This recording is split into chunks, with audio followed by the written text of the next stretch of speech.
Bonjour à tous, quand on côtoie une personne qui est perverse narcissique, on passe par différentes étapes de manipulation, que ce soit le début avec la lune de miel jusqu'à la fin à la guérison. J'aimerais aujourd'hui faire cette vidéo pour vous décrire ces différentes étapes. C'est pas que j'ai envie de refaire le match par complaisance ou pour se montrer ce qui s'est passé, c'est plus que si on comprend les différentes étapes qui nous ont mises dedans, on se sent soulagé, on ressent beaucoup moins de colère. Mais en tout cas, ça a été mon cas. Quand j'ai découvert ça, j'ai fait OK. J'étais dans quelque chose qui était programmé et qui s'est passé exactement comme ça en plus. C'est ce que la plupart des victimes disent lorsqu'elles découvrent ces fameuses étapes, ça les soulage. Je vous propose qu'on voit ça aujourd'hui et puis parce que vous êtes peut-être bloqué dans l'une de ces étapes sans savoir précisément ce qui va se passer juste après. Donc aujourd'hui, je vais vous écrire tout ça. Il y a 8 étapes en tout. Je vous rappelle que si vous le souhaitez, vous pouvez vous abonner. Vous êtes tellement nombreux sur cette chaîne que ça me fait extrêmement plaisir. C'est notre lutte contre les pervers narcissiques. Cliquez sur je m'abonne puis sur la cloche qui est juste à côté pour recevoir les notifications. Deuxième chose, il y a un quiz. Est-ce que cette personne est perverse narcissique ou pas? C'est juste en dessous, il y a un lien. C'est gratuit, ça prend 30-35 secondes pour faire le quiz. Troisième chose, j'ai embauché quelqu'un spécialement pour répondre à vos questions. C'est gratuit. Si vous avez envie de raconter votre histoire, si vous avez envie d'avancer là-dessus, cliquez, c'est juste en dessous. Pareil dans la description et dans le premier commentaire qui est épinglé. La toute première étape s'appelle l'étape lune de miel, dont je parle dans beaucoup de mes vidéos. C'est là où la personne qu'on rencontre est parfaite. On est parfois étonné par sa beauté, par son intelligence, par son charisme aussi avec les autres. On peut même parfois se demander, mince, qu'est-ce que cette personne a bien pu trouver chez moi? Comment est-ce que j'ai pu enfin rencontrer cette personne? Ou alors on se dit, ça y est, depuis le temps que je savais que je rencontrerais une personne comme ça un jour dans ma vie, c'est enfin le moment, j'ai enfin la chance ou le privilège ou l'honneur d'être avec celle ou celui que j'ai tant espéré avoir dans ma vie. Et en fait, ça c'est vu de votre côté, vu du côté du pervers narcissique ou de la pervers narcissique, c'est une personne qui va tout donner au maximum dans tous les plans de votre vie, santé, cadeaux, argent, famille, bisous, amour, tout. Ce sera la personne qui sera parfaite et surtout, ça lui donne l'occasion d'observer votre réaction. Comment est-ce que vous réagissez quand cette personne vous donne des cadeaux? Comment est-ce que vous réagissez quand elle vous donne de l'amour? Et ça va lui permettre de faire ce qui s'appelle une recherche active de votre ou de vos failles. On est tous des humains, on a tous des failles. Certains d'entre nous ont peur de l'abandon, d'autres d'entre nous ont peur de ne pas être aimés, d'autres ont besoin d'avoir quelqu'un qui soit beau, charismatique, etc.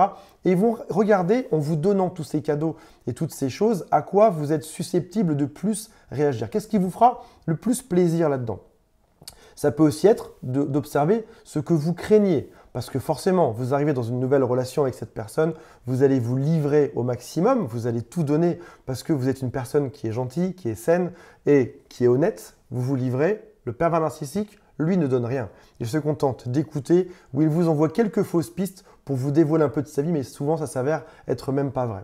Donc, nous, on se livre, on donne tout pour le pervers narcissique. C'est génial. Tous ces cadeaux ont ouvert nos défenses, nos barrières, et maintenant il a accès 100% à notre cœur, à notre âme, à notre esprit, et il peut savoir sur quel point il va pouvoir venir jouer chez nous. Seconde étape, c'est qu'on a généralement un premier sentiment de malaise. C'est-à-dire que on voit cette personne qui est parfaite, qui est gentille, qui est aimante, qui fait tout pour nous, mais dans certaines conditions, on a comme quelque chose qui est bizarre, qui se passe bizarrement. On met ça parfois sur le compte de la fatigue, on met ça parfois sur le compte de mécompréhension. On se dit c'est pas grave, c'est tellement parfait, je peux bien supporter ça juste après. Et en fait, après la relation, au moment où on part, on se rend compte que c'est ce qui s'appelle en américain des red flags, des drapeaux rouges ou des boutons lumineux, c'est-à-dire que c'est des choses qui auraient dû nous alerter, mais pour autant qui ne nous ont pas alertés sur le coup. On s'est dit, c'est pas si grave, c'est rien. Et même quand je vous en parle aujourd'hui, vous devez vous dire oui, en effet, il y a eu quelques drapeaux rouges à ce moment-là, avant que ça craque juste après et qu'on arrive dans la vraie manipulation. Troisième étape, qui est malheureusement beaucoup moins drôle chez Pervers Narcissic Land que celle d'avant, ça s'appelle l'emprise. Alors, ça va consister à prendre une personne qui est gentil, empathique. Souvent, ils cherchent aussi des gens qui sont intelligents parce que c'est les personnes-là qui vont pouvoir embrouiller le plus. Une personne intelligente, elle aime bien la logique, elle aime bien démontrer, elle aime bien comprendre. Et c'est le terrain préféré des pervers narcissiques. Et arriver à embrouiller une personne qui est intelligente, c'est le plus grand des bonheurs pour eux. Ils vont envoyer des signaux qui n'ont aucune logique dans votre cerveau pour vous perturber au maximum. L'idée consiste à répéter les choses suivantes, les deux phrases suivantes. Tout d'abord, le pervers narcissique va vous dénigrer. Et après ça, il y aura une résistance de votre part, forcément. Mais c'est un dénigrement qui n'est pas immédiat, qui n'est pas énorme, qui n'est pas direct, qui n'est pas brutal. Rarement, au début, un pervers narcissique va te traiter de tous les noms. Ça va venir après, ça. Au début, ça va être léger. Il va commencer à te mettre en doute, il va te faire réfléchir, il va te poser des questions. Tu ne seras pas très à l'aise. Et toi, tu vas résister de manière logique. Mais ça recommence, le dénigrement recommence, et toi, tu luttes, et ça recommence, et ça recommence. Et ça s'amplifie de plus en plus. Si jamais tu craques, dans ce cas-là, il arrête et il recommence un peu plus tard. Ce sont des cycles qui peuvent durer des années, voire des dizaines d'années. Pour venir détruire quelqu'un, c'est quelque chose qui prend du temps. Et ils vont recommencer chaque jour un peu plus, chaque jour un peu plus. Au début, les crises sont espacées. Et puis, plus on va aller dans le temps, plus ça va se rapprocher. Et à la fin, on est quasiment sur du chaque jour. Et dès que vous craquez, ils relâchent et ils recommencent juste après. Ils vont utiliser vos failles qu'on a vues juste avant. Ils vont aussi utiliser votre environnement, comme par exemple vos enfants qui seront souvent utilisés comme un enjeu de domination, vos amis, votre argent. Ils vont utiliser tout ce qu'ils peuvent, plus vos failles, pour vous détruire. Ce que vous devez savoir aussi, c'est que la parole, c'est leur arme absolue pour vous rendre fou. C'est souvent un flot ininterrompu de paroles qui peut durer une demi-heure, 1 heure, 2 heures, 3 heures. Toutes les victimes de pervers narcissiques s'en rappellent. C'est de la parole sans cesse, non-stop. Et ils vont changer en plus de sujet en permanence. Si jamais vous êtes une personne qui est logique, intelligente, vous avez envie de résoudre chacun des problèmes qui est dicté, mais à chaque fois qu'on arrive à la fin d'une phrase, on change de sujet, on part sur autre chose et vous avez l'impression que votre cerveau est en train de chauffer tellement que l'autre en face vous raconte n'importe quoi. Tout est déformé. Si jamais vous leur citez une phrase qu'ils ont dit il y a un quart d'heure, ils vont te dire non, je n'ai jamais dit ça, tu te rappelles mal, c'est ce qui s'appelle le gaslighting. Tous les faits aussi que vous avez vécus seront déformés, ce qui crée une espèce de réalité qui devient un peu flottante. C'est flou, on ne sait plus vraiment ce qui est vrai, on ne sait plus vraiment ce qui est faux. Et si jamais tu te permets de craquer une fois que tu as eu 1 heure, 2 heures, 3 heures ou 5 heures de flux ininterrompu ou d'appels ou d'SMS ou d'emails, ils vont te dire, tu vois, c'est toi qui es fou, c'est toi qui craques. Et ça recommence juste après. Parfois, alors vraiment pas tout le temps, dans certains cas de figure, on peut voir de la privation, des privations de nourriture, des privations de sommeil aussi. Par exemple, vous essayez de dormir, c'est justement là, quand vous avez un événement important le lendemain, qu'ils vont venir parler, encore et encore, pour vous détruire, pour vous rabaisser, de manière à réduire vos cycles de sommeil et à vous affaiblir. Et ils peuvent aussi vous demander de réaliser des travaux qui sont durs, qui vont créer de la fatigue, parce que lorsqu'on veut manipuler et contrôler quelqu'un et le détruire, ce qu'il faut, c'est l'épuiser psychologiquement, mais aussi physiquement. On diminue les cycles de récupération, on diminue son sommeil, sa nourriture, ses amis, et on recommence, et on recommence, et on recommence. Une personne normale ne tient pas très longtemps là-dedans, et ils le savent, et c'est pour ça qu'ils vont recommencer. C'est ce qui mène derrière à différents types d'états. Ça peut être, on se sent comme anesthésié, on a l'impression de devoir couper nos émotions pour ne plus répondre à tout ça. Et des fois, des personnes tierces assistent à ça et voient ce qui se passe par erreur ou entrent dans une salle, écoutent ça et se rendent compte à quel point ce discours peut être violent dans l'intimité parce que les pervers narcissiques ne font pas ça à l'extérieur. Et on se rend compte à quel point on devient ce que j'appelle dur au mal.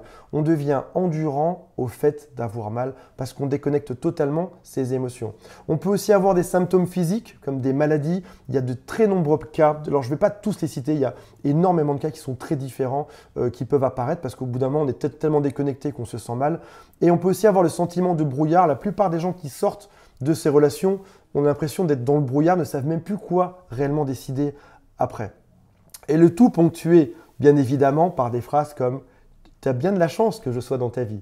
La personne te détruit et te dit « tu as bien de la chance que je sois dans ta vie. Je suis la meilleure chose qui peut t'arriver. Tu ne sers à rien. Tu n'es rien. C'est moi qui vais t'aider, qui vais te montrer le chemin. » C'est quasiment des discours de gourou. L'étape d'après, l'étape 4, c'est les multiples tentatives de rupture. Malheureusement, à chaque fois que vous partez, à chaque fois que vous cédez, pervers narcissique revient. Excuse-moi, je suis désolé, on s'est mal compris, il faut qu'on reste ensemble, c'est important. Vraiment, j'ai compris ce qui se passait, je te fais des excuses. Et puis ça repart juste après. Il y a toujours une excuse où il y a toujours aussi des armes de manipulation. Pense aussi aux enfants, pense aussi à la maison, pense aussi à la famille, pense aussi à ton travail, pense à tout ça. Et tout ça, c'est utilisé, on revient, il lâche le tout, on revient dedans et c'est reparti juste après. Donc, quand vous partez, c'est un peu comme le chat et la souris. Le chat vient jouer, met une baffe à la souris, et puis dès que la souris reprend un peu des forces, il la laisse partir et il revient, il la récupère. Point d'après, c'est la rupture, souvent, alors c'est souvent de votre part, de la part des victimes, ça peut aussi être de sa part. Donc lorsque c'est de la part du ou de la pervers narcissique, c'est parce que vous n'êtes plus une bonne ressource narcissique ou vous devenez trop dur à être exploité ou vous êtes tout simplement lessivé, vous donnez plus de jeu au pervers narcissique. Donc il va peut-être trouver quelqu'un d'autre qui sera plus simple à manipuler. Et parfois, c'est aussi une nouvelle personne qui arrive dans cette relation à deux. Ça peut être par exemple un nouvel amoureux, une nouvelle personne au travail, quelqu'un en tout cas qui est beaucoup plus simple. Et du coup, vous n'êtes plus la ressource primaire d'approvisionnement de ce pervers narcissique. Il y en a une autre. Vous devenez juste la relation secondaire. Si jamais la rupture est de votre part, ça peut être par exemple un jour, on se dit j'ai un flash. J'ai lu des témoignages de gens qui tout d'un coup sont avec un groupe d'amis, se rendent compte à quel point c'est simple d'être en couple ou d'être dans une relation amicale ou d'être dans une relation de travail. Et tout d'un coup, il y a un tel décalage entre ce qu'on vit nous et ce que les autres gens vivent qu'on se dit mais plus jamais ça. Et ce flash, on s'en souvient toujours. Il y a toujours un jour où on se dit plus jamais ça. Ça n'a rien à voir avec les multiples ruptures qu'il y a eu juste avant. Et ça peut aussi être parfois un thérapeute ou un ami coach ou alors appelez juste en dessous sur le numéro de téléphone. Vous prenez rendez-vous, la personne de mon équipe, Thierry, vous rappelle, qui a été victime d'une personne qui était perverse narcissique pendant des années, qui sera là pour vous aider, pour vous dire les phrases et pour vous aider à mieux comprendre ce que vous vivez et à retrouver du bonheur en vous. Mais après la rupture amoureuse, quand on part, il y a souvent une phase qui s'appelle la phase de colère. La colère, bizarrement, des deux côtés. Colère du côté du pervers narcissique parce que finalement, lui aussi ou elle aussi a perdu la partie. Vous l'avez perdu, mais lui aussi. Il y a un sentiment d'impuissance de notre côté des victimes. On se dit finalement, et si l'autre avait raison? C'est difficile en plus de refaire sa vie, de faire ça différemment. On se dit si l'autre avait raison. Et si c'était moi la mauvaise personne? J'ai tellement de commentaires sous mes vidéos qui me disent et si c'était moi la personne qui est perverse narcissique? Pour ma part, j'ai même été consulter des psys en leur demandant est-ce que c'est moi? Et on m'a dit si tu te poses la question en général, c'est que c'est pas toi. Un pervers narcissique ne se pose jamais la question. La colère aussi, c'est ce sentiment d'impuissance où on ne peut pas aller dire à la police, voilà, mon conjoint, ma conjointe ou cette personne m'a dit que j'étais une mauvaise personne, une merde, il a crié, la police va te dire, bah oui, enfin comme dans tous les couples. Parce qu'en fait, cette violence psychologique, ce harcèlement moral qui dure depuis quelques années, il est toujours sous le radar, toujours. Et quoi qu'on dise, quoi qu'on même qu'on explique à nos amis, les personnes ne peuvent pas comprendre s'ils ne sont pas dans cette situation. Le harcèlement, c'est un peu comme le supplice de la goutte d'eau. Chaque jour, une goutte d'eau sur le front et ça rend fou. Là, c'est pareil. Chaque jour, des dénigrements et au final, ça rend juste dingue. Dans cette colère s'ajoute souvent le rôle des amis. Je vous rappelle que c'est une très bonne chose d'avoir des amis et qu'ils sont nécessaires dans votre vie, que vous devez les conserver et aussi vous en faire des nouveaux.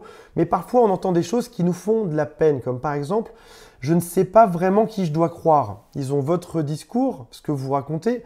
Décrire un harcèlement lent sur des années, c'est très compliqué à décrire.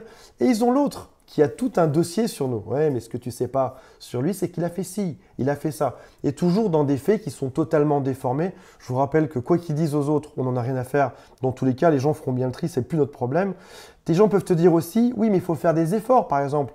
Il faut faire des efforts à son travail, il faut faire des efforts pour être heureux dans son couple. Ça se mérite, tous les couples ont des problèmes. Oui, sauf qu'il y a une différence entre un couple où on se dispute une fois tous les 15 jours parce qu'il y a un truc qui est mal rangé versus se faire harceler en permanence, se faire priver de sommeil, se faire priver de nourriture, se faire engueuler, se faire rabaisser tout le temps. C'est très, très différent. Et donc, on remarque qu'il y a une espèce d'incompréhension de tout notre entourage qui n'a pas vécu ça. Là, souvent, c'est la seule personne, quand on a la chance d'en avoir une dans ton entourage, qui va te dire « j'ai vécu ça, je sais exactement ce que c'est ». Tous les autres s'ils ne l'ont pas vécu, ils ne pourront jamais savoir ce que c'est. Et ça vient en rajouter à notre colère. L'étape d'après, qui est tout à fait normale et humaine, je ne veux pas dire qu'il ne faut pas faire de vengeance, même si ce n'est pas du tout une bonne chose. Ce que je veux juste dire, c'est que le sentiment de vengeance est humain, il est normal, même s'il ne faut pas se venger, je vous le rappelle. C'est punir celui ou celle qui nous fait du mal. Il est normal et heureusement, il passe au bout de quelques temps pour faire place à la résilience. Alors, avant de vous parler de la résilience, je vous rappelle que si vous le souhaitez, cliquez sur « Je m'abonne », remplissez le quiz, mettez en commentaire si ça vous rappelle des étapes ou mettez-moi à quelle étape vous en êtes aujourd'hui dans votre relation et appelez Thierry, je l'ai embauché pour ça, pour qu'il vous aide. J'ai été victime de ça. Je veux que le plus de personnes possible au monde, en tout cas dans la francophonie, profitent de ça, de ses conseils, avancent et progressent et réduire l'influence des pervers narcissiques. La résilience, c'est pardonner. C'est aussi accepter. Ok, j'ai été victime d'une personne qui a abusé de moi, qui a profité de moi. C'est aussi à un moment donné quelque chose qui est très dur à entendre. Et moi qui m'a fait un électrochoc, c'est comprendre sa part. Pourquoi est-ce que je ne suis pas parti? On a toujours des excuses. Oui, mais il y avait les enfants, il y avait les parents, il y avait la maison, c'est mon père, c'est ma mère, c'est ma soeur, c'est mon demi-frère. On a toujours une excuse. Mais pourquoi est-ce qu'on n'a pas su dire non à un moment donné? Parce que on a des failles. Avoir des failles, je vous rappelle que c'est humain. On a tous des qualités et tous des défauts. Et il est important de venir comprendre quels sont ces défauts dans notre vie qu'on peut corriger, parce que c'est aussi quelque part un genre de leçon. En tout cas, si ce n'est pas une leçon, c'est quelque chose qu'on peut apprendre. Je ne veux pas tourner ça en positif. Je ne cautionnerai jamais le harcèlement ni le sort que font traiter les pervers narcissiques. Mais en tout cas, on peut apprendre de nos défauts, savoir sur quoi on peut travailler. Et souvent, lorsqu'on avance là-dedans dans cette résilience, on corrige quand on avance avec un psychologue, un thérapeute ou en appelant par exemple une personne de mon équipe, on vient corriger ça, on vient avancer dessus et ça vient embellir d'autres parties de notre vie. Il y a beaucoup de gens qui me disent ou que je vois sur des forums qui disent « je m'en mettrai jamais, je resterai gris toute ma vie, je suis comme si on m'avait sucé mon sang ». Vous penserez ça si vous ne travaillez pas sur vous. Je vous l'affirme aujourd'hui, quelles que soient les choses que vous ayez vécues, il est possible d'en sortir en étant aussi heureux qu'avant et surtout, il est possible, si on travaille bien dessus, de se faire une vie qui est encore plus jolie avant parce qu'on a compris des choses sur nous là-dedans. Donc oui, il est possible de s'en sortir. Oui, il est possible d'aller beaucoup mieux, d'avoir une vie encore plus heureuse juste après. Pour ceci, il faut se dire, la phrase dans notre tête, c'est plus jamais ça. Plus jamais je n'accepterai ça. La deuxième phrase, c'est que Pervers Narcissique Land, on a gagné la partie quand on est parti. On m'a suggéré de faire un balance ton pervers narcissique. Je ne sais pas si c'est une bonne chose. J'ai réfléchi, ça rentrerait dans le cadre de la vengeance que je n'ai pas forcément envie de cautionner. En tout cas, je vais réfléchir et répéter devant votre écran après moi, plus jamais ça, plus jamais ça, plus jamais ça. Tant que vous aurez ce leitmotiv en tête, vous allez voir que vous allez avancer comme les rames sur un bateau, comme un moteur qui avance. Plus jamais ça, plus jamais ça. Ça va vous donner votre force pour avancer. Mes amis, vous suivez cette chaîne. Vous êtes nombreux à m'écouter. Vous allez devenir de plus en plus fort, de plus en plus puissant. Oui, on a tenté d'exploiter nos failles. Oui, on avait des faiblesses. Oui, on était peut-être des gens qui étaient trop gentils, et des gens qui avaient trop d'empathie, des gens qui étaient codépendants. Oui, des gens qui sont des pourritures sont venus tuer ça.